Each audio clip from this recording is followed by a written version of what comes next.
Buenos días a los presentes inmediatos y buenos días a los presentes en la distancia. Y vamos a dar comienzo a este 67ª sesión del Seminario Permanente Jesús González Amuchastegui.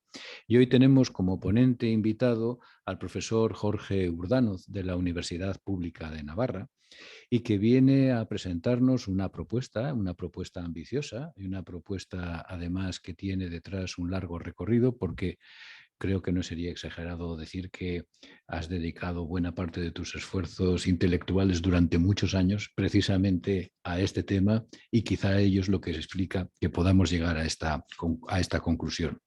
El título de la ponencia es El derecho al sufragio igual, la cuadratura del círculo. Y sí, probablemente en términos constitucionales estemos cerca de la cuadratura del círculo. Nada más, muchas gracias por haber venido, por acompañarnos y por presentar tu trabajo dentro de nuestro seminario. Y sin más prolegómenos, pues tienes la palabra. Gracias. Pues muchísimas gracias. Muchísimas gracias, Chema, por la invitación a este seminario. Para mí es un verdadero honor. Muchísimas gracias a los asistentes, como decías, tanto a los que estáis aquí físicamente como a los que desde casa seguís o vais a seguir la presentación. Bueno, yo lo que voy a hacer son básicamente dos cosas muy diferentes. En una primera parte de la charla lo que voy a hacer es dar las ideas básicas de un libro que acabo de publicar, que se titula Una teoría del sufragio igual, y que intenta ser una aportación sobre ese concepto del sufragio igual. Entonces es simplemente un pequeño resumen, unas pinceladas más bien de lo que digo en ese libro. Y en la segunda parte, que quizás sea más interesante, propongo un nuevo sistema electoral a raíz de esas que se me ocurrió, vamos, no lo estaba buscando por así decir, simplemente surgió, pero a raíz de las revueltas a la igualdad, de alguna manera llegué a conclusiones un tanto sorprendentes sobre la proporcionalidad del sistema electoral y sobre el encaje de ciertas novedades en la constitucionalidad. Es decir, son dos partes muy diferenciadas. Voy a intentar ir rápido porque yo creo que lo interesante de estas cosas es que luego, si hay debate o si hay preguntas, pues vayamos a ello. La primera parte, una teoría sobre el sufragio igual.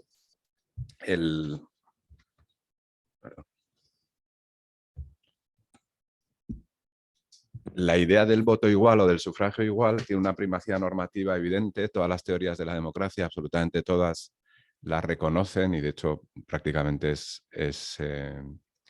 son sinónimos el voto igual y la democracia. No parece que se pueda concebir una democracia si algún ciudadano tiene más poder de voto y por tanto de influencia que otro. Esa primacía normativa se convierte también en una primacía jurídica. Prácticamente todas las constituciones democráticas reconocen textualmente el voto igual, y las que no lo hacen porque estamos ante países con una textura federal o territorial compleja. Y sin embargo, y un tanto sorprendentemente, ha sido, a mi juicio, casi completamente olvidada por parte de la ciencia política. No hay definición, o yo no he encontrado definiciones, digamos, operativas, no hay variables, no hay demasiado interés. El interés de la ciencia política casi siempre ha estado orientado a las cuestiones de la proporcionalidad de los resultados electorales. Lo que hago en el libro es intentar ofrecer una teoría al respecto. La perspectiva es puramente teórica y lo que pretendo es dar una definición operativa de qué es eso del sufragio igual.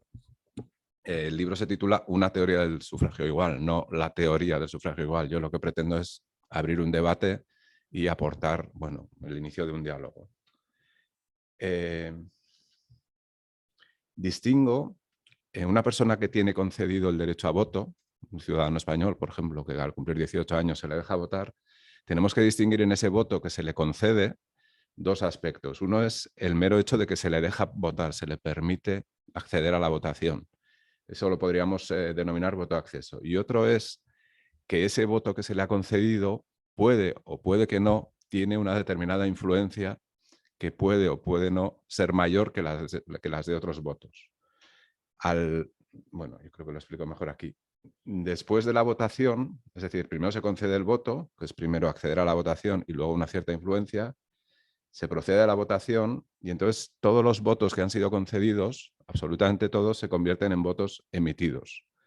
El voto emitido es curioso porque puede ser un voto válido, puede ser un voto nulo y también puede ser una abstención. En esta conceptualización que presento aquí, la abstención es una manera de votar, es una manera de usar el voto que te ha sido concedido por el Estado. A partir de este estado de cosas, es evidente que es este voto influencia el que tiene que ser igual y al que parece referida la expresión sufragio igual.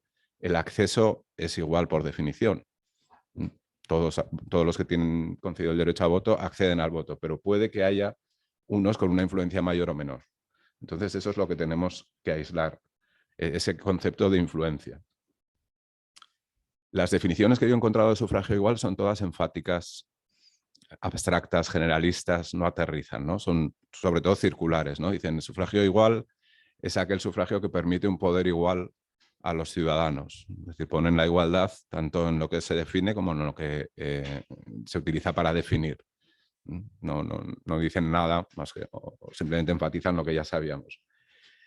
La única definición que yo conozco que no es circular de lo que es la igualdad está en el famosísimo teorema de Kenneth May sobre la mayoría simple de 1952, que establece que todo sistema electoral tiene que tener 4 propiedades deseables: decisividad, igualdad, neutralidad y monotonía. Solo me voy a centrar en la igualdad, que se define como intercambiabilidad. Es una definición sencillísima.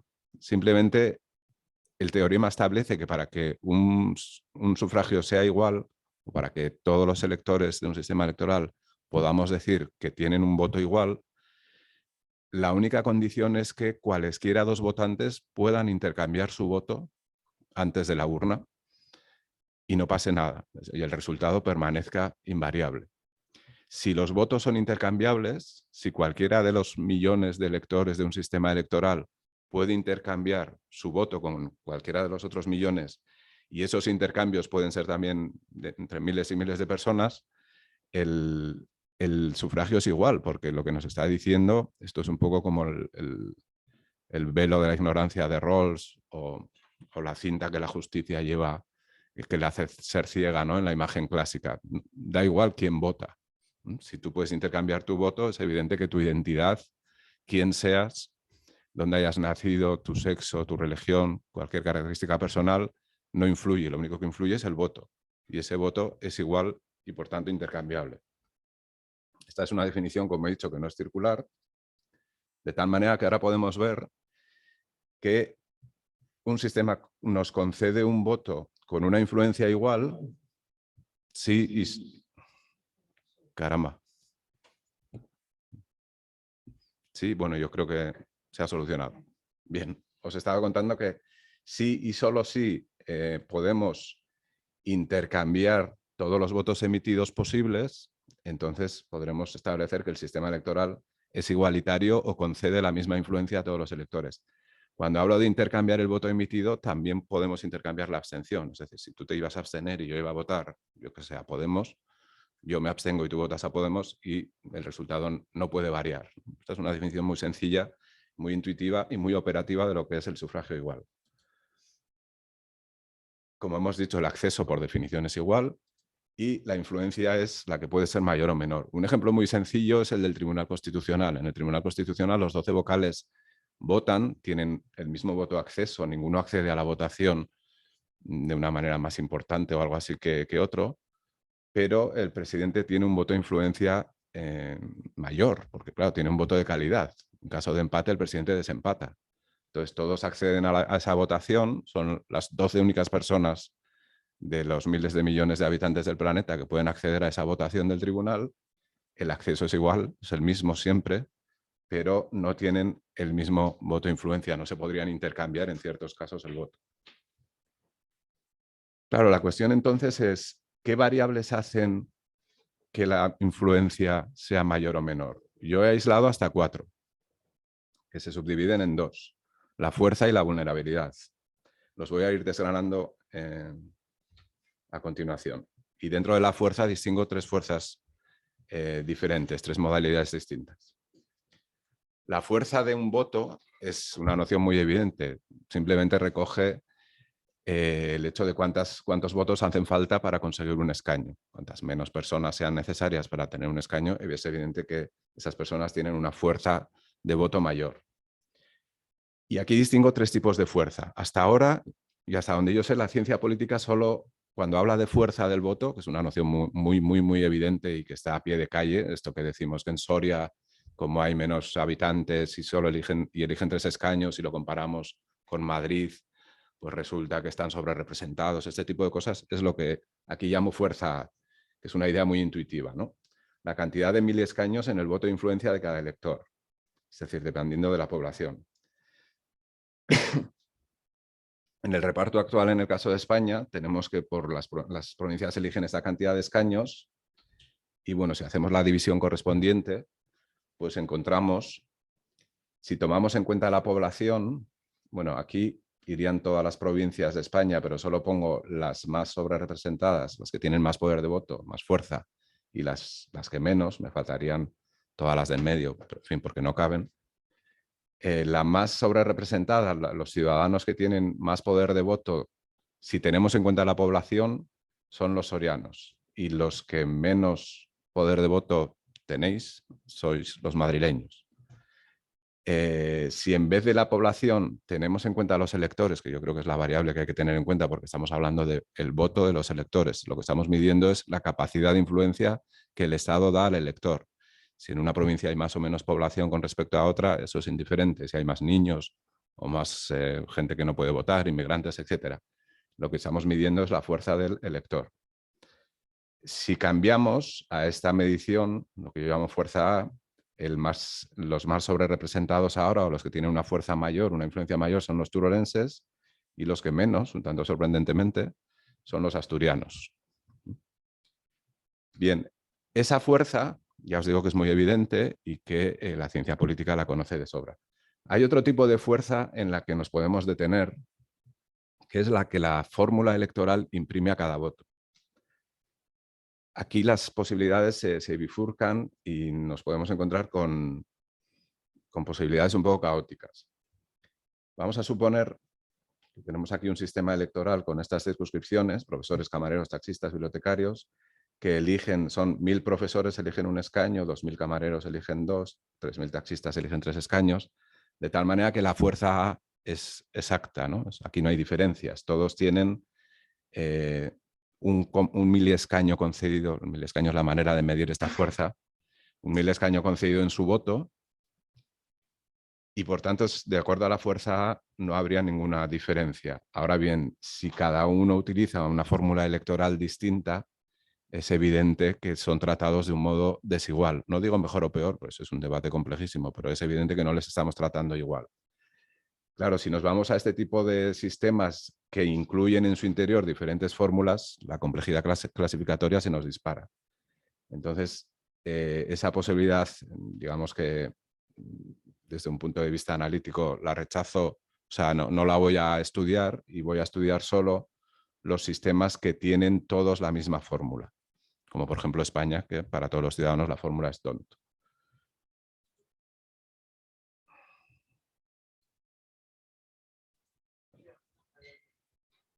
Entonces tenemos la fuerza A, que es la clásica, tenemos la fuerza B, que es la de la fórmula, pero que como en España es constante, no nos interesa porque no implica desigualdad, y la fuerza C, que yo creo que analíticamente, si el libro tiene alguna novedad, es esta, ¿no? Que consiste en utilizar la cuota Drup para señalar la verdadera fuerza de los votos.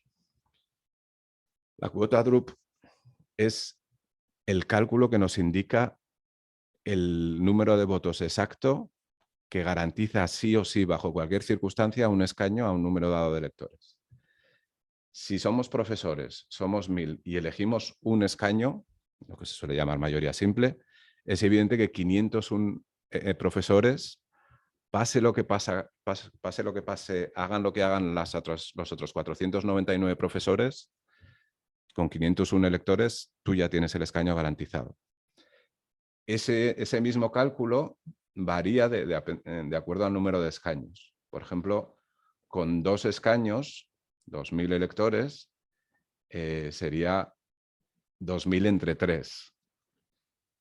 Los trabajadores con 5000 electores, 5 escaños, bueno, aquí lo pongo, con 834 votos ya consiguen escaño. Aquí se ve mejor, esta es la misma tabla que la anterior. Y aquí marco cuál es exactamente la cuota Drup. 501 para la mayoría simple, 668 con 2 escaños, 751 con 3 escaños, etc. Como podemos ver, va en aumento. Es decir, si eres profesor, tu fuerza A es la misma, tu fuerza B es la misma, pero con 501 votos tienes garantizado un escaño. Sin embargo, si eres un trabajador, de nuevo la fuerza A es la misma, la fuerza B es la misma, pero necesitas muchos más votos para garantizar un escaño. Por tanto, parece que los estamos tratando de modo diferente.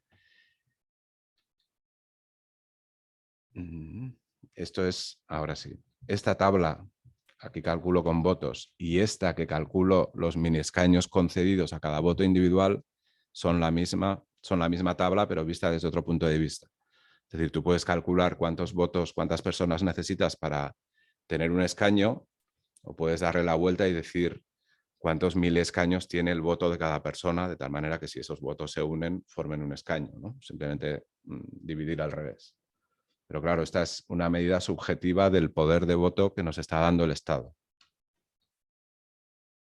Ya tenemos una fuerza C, que es diferente a las dos anteriores, y aquí de nuevo Soria, si atendemos a la fuerza C, es decir, a Drup, a la que yo creo que es la variable más eficaz a la hora de medir la fuerza, Soria es la más beneficiada, los electores sorianos, perdón, y de nuevo Madrid pasa a ser la última en la posición. La fuerza C es, sin lugar a dudas, yo creo, la verdaderamente relevante a la hora de valorar la igualdad de voto. En España, de acuerdo a la fuerza C, los votos influencia concedidos por el Estado a los ciudadanos, unos son hasta 5,2 veces más fuertes que otros. Los sorianos se les concede 5,2 veces más fuerza que a los madrileños. Y bueno, por supuesto, entre esas dos mediciones, 1 Soria y 5,2 los madrileños, las 52 circunscripciones o provincias pues se agrupan en una escala de votos diferente, con una fuerza diferente. Recapitulo un poco de la fuerza, que es una noción muy evidente. He distinguido estas tres dimensiones, aunque al final la relevante es la C. Y ahora hay una cuarta dimensión, que es la vulnerabilidad, que también afecta a la influencia que se concede a cada elector. La vulnerabilidad es una fuerza más civilina. De hecho, los politólogos la llaman el efecto psicológico. Y bueno, es sencilla de explicar. Sencillamente, si tú sabes que tu primera preferencia no tiene ninguna posibilidad, pues votas a tu segunda opción para no tirar tu voto, ¿no? Es lo que aquí en España llamamos el voto útil, bueno, tiene muchos nombres, voto estratégico, etcétera, etcétera.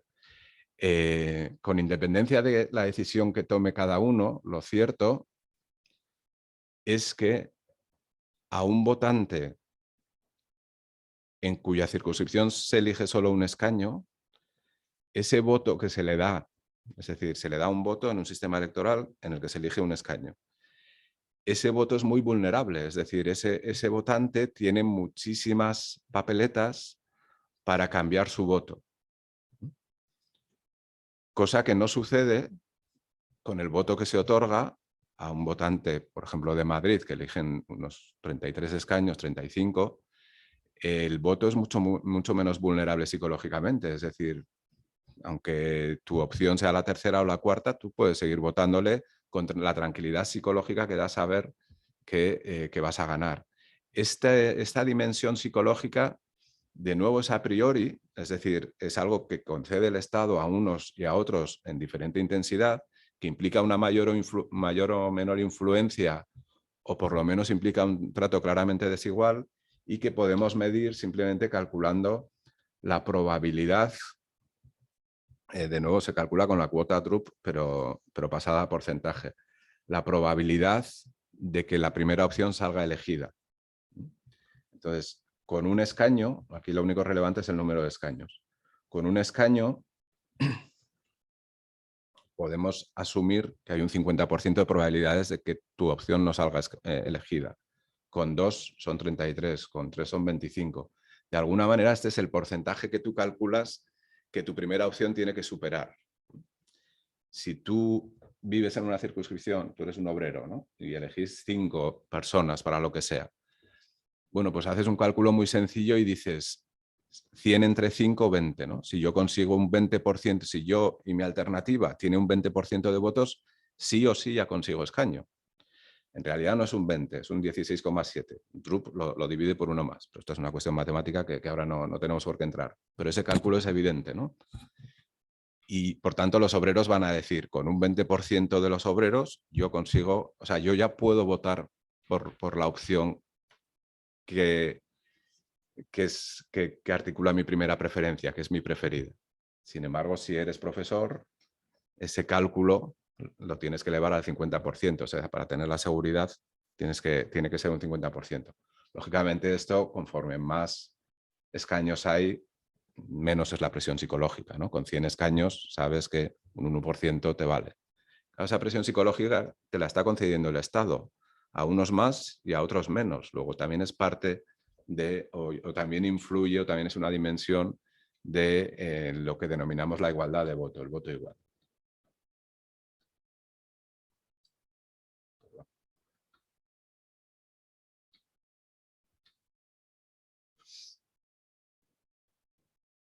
Aquí la idea con la vulnerabilidad, que ya os digo que es una propiedad muy civilina, como actúa antes de la emisión del voto, la cuestión de la intercambiabilidad es compleja. Es decir, los votos se podrían intercambiar, pero la cuestión es que el voto emitido no hubiera sido el mismo si la vulnerabilidad hubiera sido mayor o menor. Es decir, es el propio voto emitido el que se hubiera visto modificado. Bien, las conclusiones. Estas variables, que esto es lo más importante, luego distinguiré bien entre igualdad y proporcionalidad, porque yo creo que es una confusión que afecta a muchísima gente y a muchísimos especialistas. Estas variables son a priori o formales, están antes de las urnas, es decir, están en la convocatoria electoral, en el BOE. Tú ya puedes calcular qué vulnerabilidad tiene el voto de un soriano o de un valenciano y qué fuerza en miliescaños le está concediendo el Estado a un navarro o a un madrileño. No hace falta ir a la votación, no hace falta ir a los resultados. Con la convocatoria el voto ya es perfectamente desigual y son mensurables, son empíricas, se pueden calcular sin ningún problema. Bueno, esto lo amplío en el libro. Venga, y ahora digamos, estas son las pinceladas del libro sobre el sistema electoral, el sufragio igual.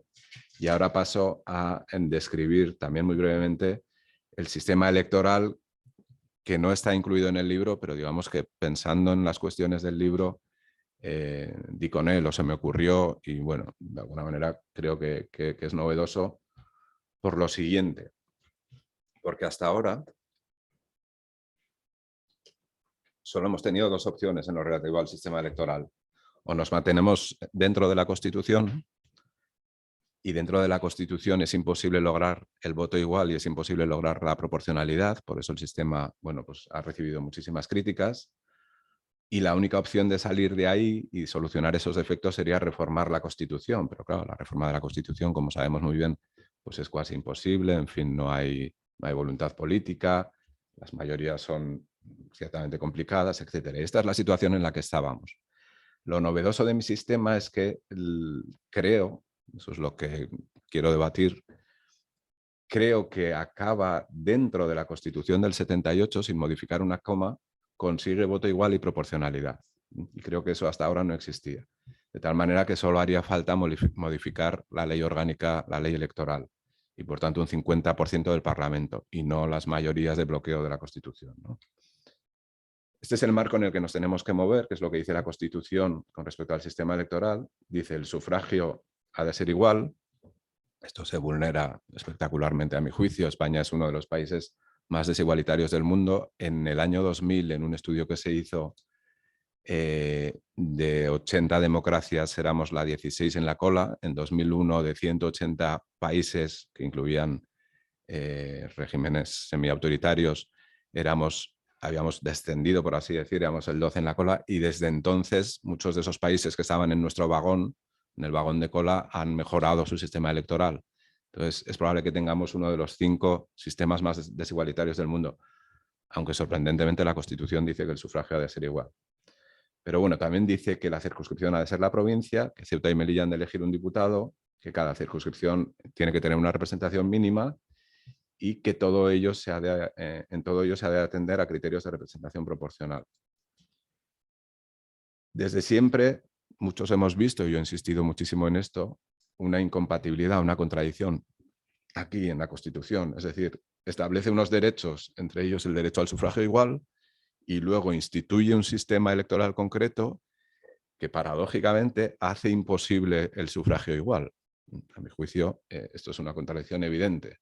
La mejor manera de explicar esta contradicción es una regla de 3 muy sencilla. Si a Soria, que tiene 88.000 habitantes, les tenemos que dar un escaño, y lo tenemos que hacer porque la Constitución nos obliga, tú haces una regla de 3 y al resto de los españoles que no vivimos en Soria, no, que somos más de 46 millones, pues si les queremos tratar igual que a los 88.000 sorianos, nos tendrían que dar 526 escaños. Pero la propia Constitución dice que como mucho 400. Por tanto, parece que no hay salida aquí. Se ha planteado muchas veces estirar dentro de la Constitución lo que podemos llamar las tuercas y tornillos, ¿no? En vez de Don Saint-Lague, ampliar a 400. Bueno, hay 1000 tuercas que podríamos apretar, pero aunque las apretáramos todas al máximo, seguiríamos en desigualdades de 2,5 contra 1, más del doble de desigualdad. Es decir, dentro de la Constitución parece que no hay margen. Lo que yo propongo es lo siguiente: todo queda como hasta ahora, a efectos de la votación, la campaña electoral, los partidos, etcétera. Seguiríamos votando en listas provinciales, nada cambiaría, pero tras la votación se reparten los escaños a los partidos en proporción a su fuerza en votos. Esto es, con sufragio igual. En este reparto se garantiza que el sufragio es igual porque el voto sería perfectamente intercambiable. Todos los ciudadanos de España, daría igual que uno hubiera votado en Soria, otro en Valencia, otro en Pamplona, se podrían intercambiar y se garantizaría que el resultado no se va a ver afectado. Es decir, el sufragio es igual. Esto es tan sencillo como coger la calculadora y decir, si Podemos ha conseguido un 14% de los votos, le damos un 14% del Congreso. Y si el PACMA ha conseguido un 4%, pues le damos un 4%. Se hace ese reparto y la cosa quedaría así. Este es el reparto actual con el sistema vigente y este es el reparto que obtendríamos con este reparto de calculadora, perfectamente proporcional. Claro, esto está muy bien, o nos puede parecer que está muy bien, pero evidentemente, aunque el sufragio ciertamente sería igual, vulnera todo lo demás, ¿no? Aquí no hay provincias, Ceuta y Melilla no conseguirían un escaño, no hay una representación mínima en cada circunscripción, es evidente que esto tampoco parece constitucional. Ahora bien, hemos repartido los 350 escaños a los partidos, pero no a los candidatos. Es decir, simplemente hemos asignado un número de escaños a los partidos, pero no sabemos la identidad de las personas que van a ocupar escaño. El PSOE, vamos a suponer que le corresponden 110 escaños. Bien, pero eso es un número. ¿Quién ocupa ahora esos 110 escaños? Aquí aparecen las circunscripciones provinciales. Es decir, para repartir dentro de cada partido los escaños que le corresponden a sus candidatos entre sus listas, la circunscripción es la provincia, que es lo que dice la Constitución. Entonces, nos fijamos en el Partido Ciudadanos para poner un ejemplo de cómo sería ese reparto intrapartidista. Con el reparto actual, ahora mismo Ciudadanos tiene 10 escaños, con un reparto proporcional que hubiera tenido 24. Muy bien, ¿cómo le damos los 24 escaños, que es solo un número, a todas las listas, a los cientos de candidatos que se presentaron por Ciudadanos? Bueno, lo haríamos así. Ordenamos los votos que ha conseguido Ciudadanos por circunscripciones. Estos son los votos, las circunscripciones en las que Ciudadanos consiguió más votos. Donde más consiguió fue aquí en Madrid, luego en Valencia, luego en Barcelona. Las ordenamos así. Deberíamos poner aquí las 52, no lo vamos a hacer porque como solo hay que repartir 24, no nos hace falta. Y aplicamos DONT para repartir los 24 que le corresponden a Ciudadanos de acuerdo a la fuerza de los votos de su circunscripción. A Madrid le corresponderían, a la lista de Madrid, 3 escaños, a la de Valencia 3, etc. De tal manera que tenemos 24 diputados elegidos por el Partido Ciudadano en circunscripciones provinciales. Esos 24 ciudadanos han sido elegidos en su provincia y pueden decir con el mismo sentido que ahora que son diputados por Teruel o por Badajoz o por Sevilla o por donde sea. Exactamente con el mismo sentido que ahora. La circunscripción en este sentido sigue siendo la provincia. Evidentemente habría que hacer una tabla similar para cada partido y se repartirían todos dentro de cada partido a sus candidatos. Con esto ya tenemos que el sufragio es igual, que la circunscripción es la provincia, que se ha verificado en cada circunscripción por DONT, por tanto, criterios de representación proporcional, pero nos fallan estos dos requisitos.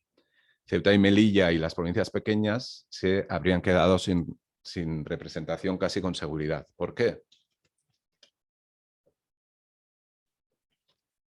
Podemos verlo con el ejemplo del PP. Al PP en este modelo le corresponderían 76 escaños. Ahora hay que coger los 76 escaños del PP y repartirlos entre sus listas en proporción a los votos, o es decir, a los votantes que haya conseguido el PP.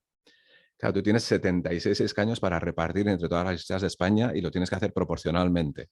Es evidente que Madrid se va a llevar muchísimos escaños del PP y Valencia se va a llevar muchísimos y Zaragoza se va a llevar muchísimos y al final a las provincias pequeñas con muy poca población no pueden competir todo esto internamente dentro de los escaños del PP con los votos que ha conseguido el propio PP en otras localidades más pobladas. Alicia García en Ávila es la candidata del PP, supongo, consiguió 32.000 votos y se quedaría sin ninguno de los 76 escaños del PP, porque con sus 32.000 votos no puede competir con la gente que sí que votó al PP en las grandes poblaciones. Esto pasaría con el PP y pasaría con Podemos y pasaría con el PSOE, pasaría con muchos partidos. Por tanto, las circunscripciones pequeñas no verían elegido a ninguno de esos diputados. Las listas quedarían vacías, por así decir. Por eso se añade una primera cláusula que es muy sencilla, que dice, si en una circunscripción un candidato queda primero, ese candidato consigue escaños sí o sí. Hay que garantizárselo porque lo dice la Constitución. ¿A quién le quitas ese escaño? Pues lógicamente, si ese candidato es del PP, se lo quitas al último escaño cociente de DONT que lo había ganado en el reparto de los 76. Vamos a ponerlo más claro con este ejemplo. Aquí vamos a suponer que esta es la tabla del PP, que sería mucho más grande y habría 76 escaños que le hemos dado al PP. Y vamos a suponer que en Málaga, bueno, aquí en Barcelona el PP tiene 3. Pues como hay que darle uno a Ávila, Ávila estaría por aquí, Ávila no conseguiría ninguno de los del PP. Pero como hay que darle uno, le quitaríamos al último, al menos votado de todos estos, le quitaríamos uno. De tal manera que iríamos recomponiendo. Ahora, perdonad que me he perdido. Sí, vamos cumpliendo requisitos. Ya tenemos... Parece que tenemos todos los requisitos cumplidos, pero puede surgir un problema que en 2019 hubiera surgido con Teruel Existe y solo con Teruel Existe.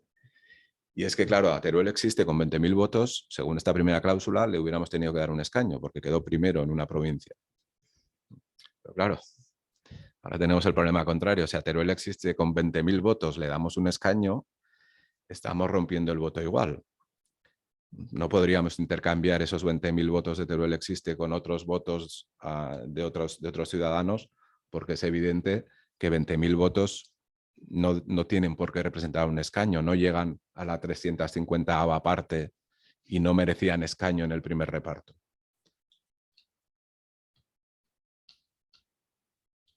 Es decir, que esta primera cláusula puede en ocasiones vulnerar el derecho al voto igual. ¿Cómo lo solucionamos? Pues una segunda cláusula que sencillamente establece que cuando esto ocurra, Teruel Existe, en este caso, se queda sin escaño y el escaño de Teruel pasa al segundo candidato más votado, que será del PSOE, será del PP, siempre que ese segundo candidato más votado pertenezca a un partido que ha conseguido escaños en el primer reparto. Si os acordáis, en el primer reparto, en el reparto de calculadora, hay partidos que se han quedado fuera, que son los que no llegan a la 350ª parte, lógicamente. Si el primer partido de una provincia es uno de esos partidos que no ha llegado ni siquiera a tener la 350ª parte, no tiene derecho a representación. Pero como Teruel ha de estar representada, pues es el segundo más votado el que representaría a Teruel en el Parlamento. Todo esto es más complejo porque estamos asumiendo un escenario sin barrera.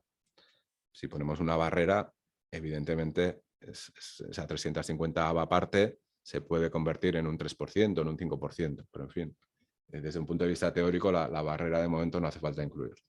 Entonces ahora sí ya parece que conseguimos respetar todos los criterios constitucionales y además lograr un sistema igualitario y proporcional, que no es lo mismo, ahora voy a ello. El sistema es igualitario, es proporcional, también en caso de que se considerara pertinente, se podría bajar a 300 escaños y no habría ningún problema de proporcionalidad ni de igualdad. Y una última cuestión que quiero, ya quedan solo un par de minutos, que quiero introducir aquí porque veo mucha confusión entre la igualdad de voto y la proporcionalidad de los resultados, incluso entre especialistas. A mí me han llegado comentarios de especialistas, de profesores de Derecho Constitucional, de politólogos, que yo veo que ellos mismos no acaban de entender estas dos cuestiones. El reparto actual, en el modelo que os he explicado, si os acordáis, hemos cogido la calculadora y hemos repartido proporcionalmente. Ese es un reparto igualitario y proporcional. Hay repartos igualitarios que no tienen por qué ser proporcionales, pero son igualitarios, dan la misma influencia a cada ciudadano. El mejor ejemplo quizás es el del bono a la griega, un reparto parecido. Vamos a suponer que yo decido en el primer reparto, antes de distribuir por provincias, en el primero, en el que hacemos nacionalmente, por entendernos, puedo establecer este sistema. El partido más votado, el que quede más votado, aunque no tenga mayoría absoluta, yo le doy 176 escaños. El sistema establece eso. Y el resto de escaños se reparten proporcionalmente entre los demás. Tendríamos esto. ¿Quién quedó el más votado? El PSOE. Pues le damos 176 escaños. Bueno, ahí no se ve, pero lo pone. Y los otros 174 se reparten entre el resto de partidos. Este sistema, a mi juicio, es una locura y yo creo que nadie podría plantearlo, pero sería igualitario. Es decir, a priori todos los ciudadanos españoles tendríamos la misma capacidad, la misma posibilidad de influir y el voto sería perfectamente intercambiable. Si el PACMA queda primero con este sistema, pues el PACMA se lleva 176 escaños. Y da igual quién haya votado al PACMA y dónde le haya votado. Por tanto, una cosa es la proporcionalidad de los resultados y otra cosa es la igualdad del voto que nos concede el Estado. La igualdad la podemos verificar, la podemos analizar solo con la convocatoria y con las reglas del sistema. Una vez que votemos podremos ver la proporcionalidad, pero la igualdad la podemos analizar antes. Por tanto, este sistema no sería proporcional, pero sí que sería igualitario. Bien, como os decía, bueno, hay bastante más en el libro y yo creo que para ser viernes ya tenemos suficiente. Muchísimas gracias por vuestra atención. Y bueno, todo lo que queráis comentar, por supuesto, encantado. Muchas gracias. Muchas gracias, Jorge.